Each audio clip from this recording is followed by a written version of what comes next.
Hamjambo tena wandugu wapenzi. Leo nilitaka tusawazishe mambo fulani kuhusu undugu na urafiki.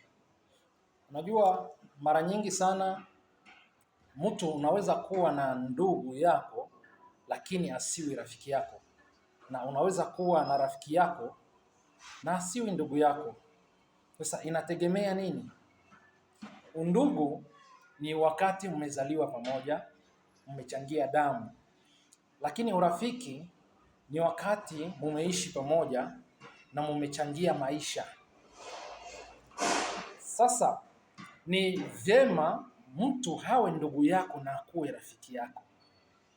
Na pia ni vizuri mtu awe rafiki yako na hata kama si ndugu yako, lakini kwa sababu muna mengi ambao mmechangia na mengi mmepitia, huyo mtu anageuka kuwa ndugu.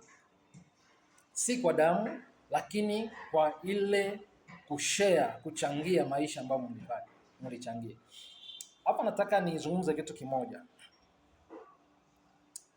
Ni vizuri na ni vyema kujivunia wandugu ambao tuko nao, lakini ingelikuwa vizuri zaidi kama hao wandugu katika huo ndugu wetu tukaongezea urafiki.